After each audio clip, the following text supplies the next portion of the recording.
Salah satu misi Islam yang penting adalah membebaskan manusia dari ras diskriminasi, mengikat manusia dengan ikatan akidah bahwa dari manapun orang datang, apapun warna kulitnya, dan dari suku apapun ia dilahirkan, kalau akidahnya sama, itulah saudara kita. Kita bertujuh orang ini mungkin ada yang dari Betawi, dari Jawa Tengah, dari Jawa Timur. Tapi di sini kita merasa kita adalah satu. Apa yang mengikat kita? Akidah. Ternyata ikatan akidah itu jauh lebih kuat daripada ikatan darah sekalipun. Islam membebaskan manusia dari ras diskriminasi. Dan Rasul mengajarkan, innallaha la yanzuru ila suwarikum wala ila amwalikum walakin yanzuru ila qulubikum wa a'malikum. Allah itu tidak melihat potonganmu, Allah tidak melihat hartamu, yang Allah lihat adalah hatimu dan amal perbuatanmu. Kemudian satu-satunya yang menyebabkan manusia lebih tinggi dari yang lain adalah ketakwaannya kepada Allah.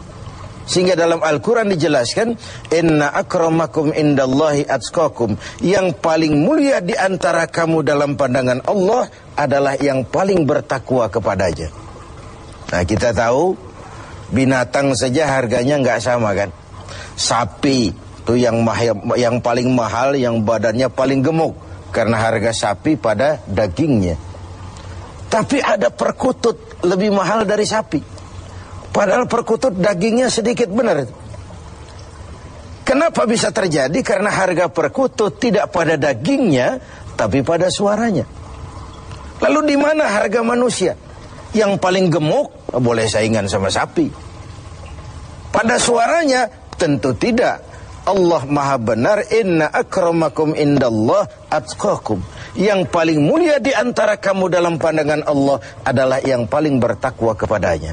Nah, tujuan disyariatkannya pelaksanaan ibadah puasa, tujuan kita semua diperintahkan melaksanakan ibadah puasa, pada penghujung ayat 183 Al-Baqarah jelas, la'allakum tattaqun. Agar dengan puasa yang kamu kerjakan itu, kamu menjadi orang yang bertakwa kepada Allah Subhanahu wa ta'ala. Jadi puasa yang benar harus mengantarkan pelaksananya mencapai maqam, mencapai tingkatan yang disebut ketakwaan itu tadi. Nah, ini pantai yang mau kita tuju dalam melaksanakan ibadah puasa.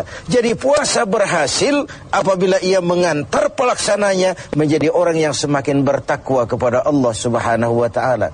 Dengan kata lain, sebenarnya Ramadan ini 1 bulan untuk menghadapi 11 bulan sesudahnya.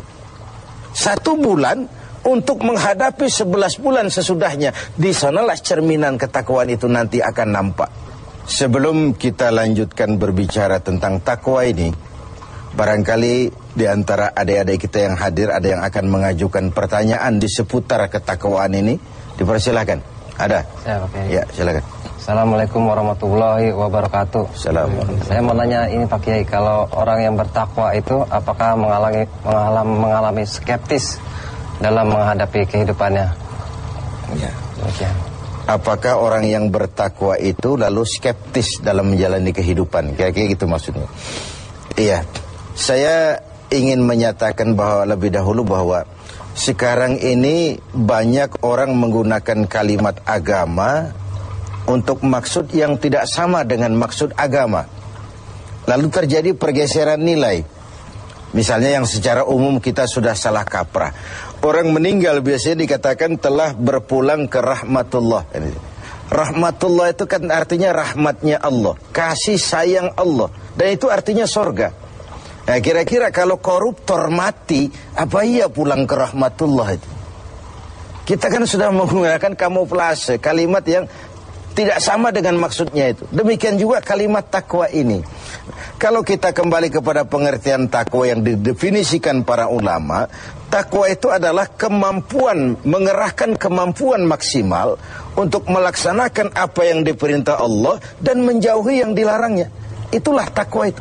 Dengan demikian sekaligus jawaban bahwa orang yang takwa tidak skeptis. Tidak, kalau takwa itu ndelohom, nggak kerja, dagang berhenti, tidak cari nafkah, diam aja di rumah, nunggu keajaiban. Bukan itu takwa itu. Takwa juga tidak terkait dengan pakaian. Ini kan aksesoris pakaian ini. Apalagi sekarang aksesoris, apa kalau saya pakai serban saya lebih takwa dari saudara? Belum tentu. Sekarang ini aksesoris juga sudah kacau. Rocker saja pakai gamis. Ini kan sudah kerancuan aksesoris.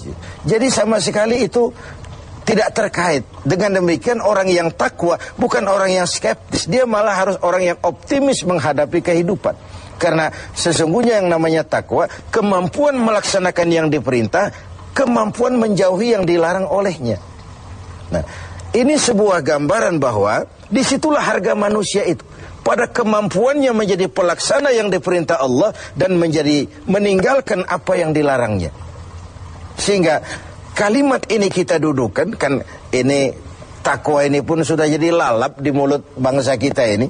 Pejabat kalau dilantik bertakwa, bertakwa, bertakwa. Habis dilantik jabat takwa ngalor dia ngidul. Nggak sinkron, nggak ketemu ujung-ujungnya itu.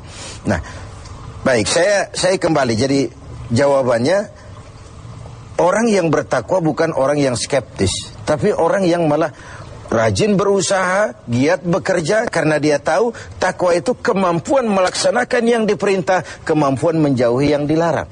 Nah, ini sudah cerminan dari usaha manusia. Yang diperintah Allah itu bukan cuma sholat, zakat, puasa, dan haji. Mencari nafkah, menghidupi anak istri, itu perintah Allah. Nggak pantas orang takwa lalu skeptis, nunggu keajaiban. Itu kan ciri zaman susah. Biasanya kalau zaman lagi susah itu dukunnya laris, dongeng tentang harta karun merebak di mana-mana. Udah susah orang diajak ngelamun aja. Lalu cerita tentang melipat gandakan uang muncul di mana-mana. Nabi palsu gentayangan, aliran-aliran aneh muncul di mana-mana. Itu biasanya kalau zaman sedang susah, yang kayak begitu tuh jadi fenomena dalam kehidupan. Nah, ketakwaan menjadi benteng bagi kita, mengarungi hidup ini sebagaimana seharusnya. Kita manusia terikat oleh hukum kausal, hukum sebab akibat. Kalau begini, ya begitu. Kalau haus, ya mesti minum. Kalau sakit, ya mesti ke dokter. Itu orang yang takwa. Bukan, sudahlah penyakit datang dari Allah, serahin kepada Allah, nanti sembuh sendiri. Enggak. Bahwa nanti sembuh sendiri Allah menghendaki itu soal lain. Tapi sebagai manusia yang bertakwa, kita tetap harus wajib berusaha. Tidak boleh ndelohom, nggelenggam ayam-ayam menunggu keajaiban. Tidak. Nah, ini pola dasarnya. Nah, baik. Sekarang saya kembali kepada takwa itu sendiri. Sudah saya jelaskan bahwa takwa melaksanakan yang diperintah, menjauhi semua yang dilarang. Nah, bagaimana puasa ini membentuk pribadi yang bertakwa? Kita pinjam huruf-huruf takwa itu ya. Ta, qaf, waw, dan ya. Huruf ta, kata Imam Qushairi, simbol daripada sifat tawadu. Orang yang bertakwa adalah orang yang rendah hati. Dia berusaha, ya. Dia bekerja maksimal, memang.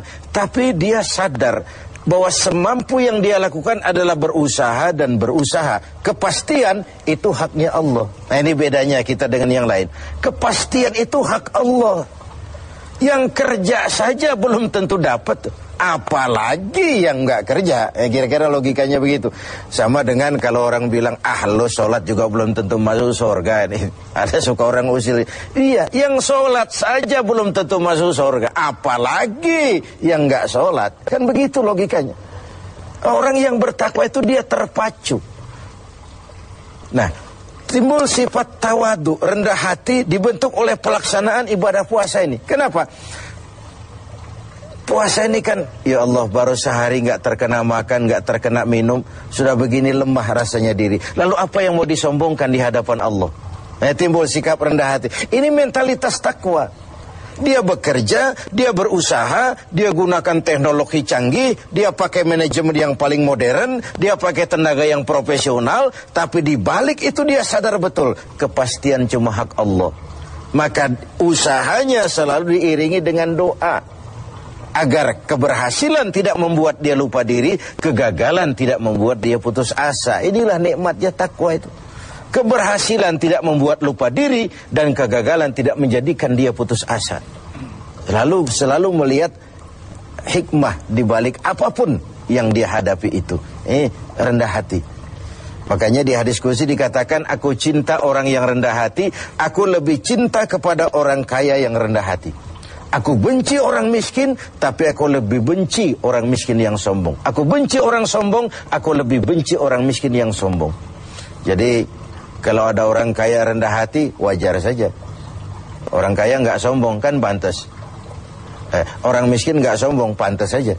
Emang nggak ada yang mau disombongin. Tapi kalau orang kaya segalanya punya, dia rendah hati, itu yang Allah lebih cinta. Nah, takwa menanamkan itu, sikap rendah hati. Lalu huruf yang kedua, huruf qaf, simbol dari sifat qanaah. Ini sifat orang takwa, merasa cukup dengan apa yang diberikan Allah. Tengoklah, puasa ini kan mendidik. Saat menjelang buka, kayaknya semua isi meja mau kita pindahin ke perut kita. Kalau boleh jangan orang lain, jangan kebagian. Padahal apa sih daya tampung perut kita itu? Seteguk air, sepiring nasi, sepotong kue, kenyang sudah. Ini menyelamatkan manusia dari sifat tamak, rakus, serakah. Kan ini yang menyebabkan terhalangnya pemerataan dalam upaya pembangunan di negara kita ini. Sehingga gunung ditimbun, sumur digali, yang kaya makin hebat, yang miskin makin terpuruk, akibat pola keserakahan itu tadi. Nah, dengan demikian, dua dari sifat takwa ini kita bicarakan, insya Allah yang sisanya kita lanjutkan pada kesempatan.